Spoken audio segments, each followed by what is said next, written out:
అంతర్జాతీయంగా గుర్తింపు పొందిన పెద్ద సంస్థ ISKCON, international society for Krishna consciousness, తెలుగులో అంతర్జాతీయ కృష్ణ చైతన్య సంఘం అని పిలుస్తారు. 1966లో న్యూయార్క్ లో ప్రారంభమైన ఈ సంస్థ ఈనాడు ప్రపంచంలోని దాదాపు అన్ని దేశాలకి విస్తరించింది. కృష్ణ భగవానుని బోధనలు, వారి యొక్క తాత్విక చింతనని ప్రజల్లోకి తీసుకెళ్లాలని హరే కృష్ణ ఉద్యమాన్ని ఈ సంస్థ ప్రారంభించింది. ఇందులో ఒక ప్రధాన అంశం అక్షయ పాత్ర. ముఖ్యంగా విద్యార్థులకు ఆకలి నుండి వాళ్ళని రక్షించాలని, మధ్యాహ్న భోజన పథకాన్ని రుచికరమైన శుభ్రమైన భోజనాన్ని అందించాలనే లక్ష్యంతో ఇస్కాన్ బెంగళూరు వారిచే అక్షయ పాత్ర ఫౌండేషన్ ఏర్పడింది. ఈ రోజు వరకు దాదాపు 500 కోట్ల భోజనాలు విద్యార్థులకి అందించారు. ఇది భారతదేశంలో ఒక గొప్ప పరిణామంగా భావిస్తున్నాం. చాలా అత్యాధునిక వంటశాలను ఏర్పాటు చేసి ఒక్కొక్క వంటశాలలో 50,000 మందికి 1,00,000 మందికి రుచికరమైన శుభ్రమైన భోజనాల్ని తయారు చేస్తూ ఆ పరిసర ప్రాంతాల్లో ఉన్న ప్రభుత్వ స్కూల్స్కి ఆ భోజనాలు అందిస్తున్న పరిస్థితి. అక్షయ పాత్ర ఫౌండేషన్కి అటు కేంద్ర ప్రభుత్వం,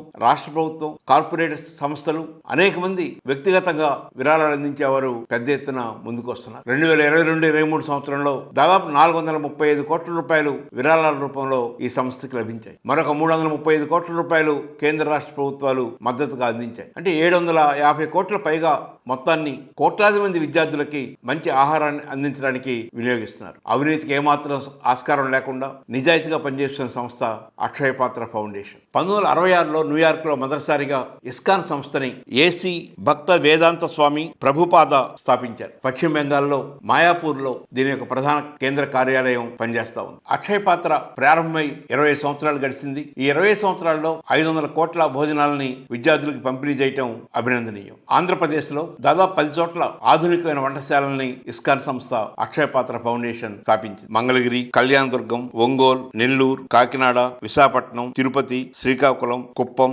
గంభీరం, గుడివాడ లాంటి ప్రాంతాల్లో అక్షయ పాత్ర వంటశాలలు, ఆధునికమైన వంటశాలలు ఏర్పాటు చేసి వాటి పరిసర ప్రాంతాల్లో ఉన్న లక్షలాది మంది విద్యార్థులకి మంచి భోజనం అందిస్తూ ఉన్న పరిస్థితి. దేశవ్యాప్తంగా దాదాపు 23 రాష్ట్రాలు, 3 కేంద్రపాలిత ప్రాంతాల్లో అక్షయ పాత్ర పనిచేస్తూ ఉంది. ఈ ఫౌండేషన్ అందిస్తున్న భోజనాలు సగటున 23.5 లక్షల మంది విద్యార్థులు ప్రతిరోజు పొందుతూ ఉన్నారు. ఇదొక గొప్ప ప్రయోగం.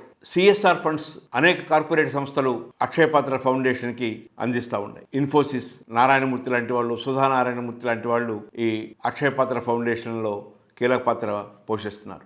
అవినీతికి ఆస్కారం లేకుండా మంచి భోజనం, పరిశుభ్రమైన భోజనం, పౌష్టిక ఆహారాన్ని ప్రతి విద్యార్థికి అందించాలంటే ఆంధ్రప్రదేశ్లో కూడా ప్రతి పాఠశాలకి అక్షయ పాత్ర ఫౌండేషన్ భోజనాలు వెళ్ళేటట్టుగా రాష్ట్ర ప్రభుత్వం కృషి చేయాలి. దీనివల్ల సకాలంలో వేడివేడిగా మంచి భోజనం లభించడానికి విద్యార్థులకి ఆస్కారం ఉంటుంది. మొత్తం భారత సమాజం, ఆంధ్రప్రదేశ్ సమాజం కూడా అక్షయ పాత్రకి పూర్తి మద్దతును అందిస్తూ ఉంటే ఈ ఫౌండేషన్ మరింత అభివృద్ధి చెంది భవిష్యత్తులో విద్యార్థులకే కాకుండా అతిపేదలకి భోజనం అందించే కార్యక్రమం కూడా చేపడితే బాగుంటుందని జనచైతన్య వేదిక భావిస్తుంది.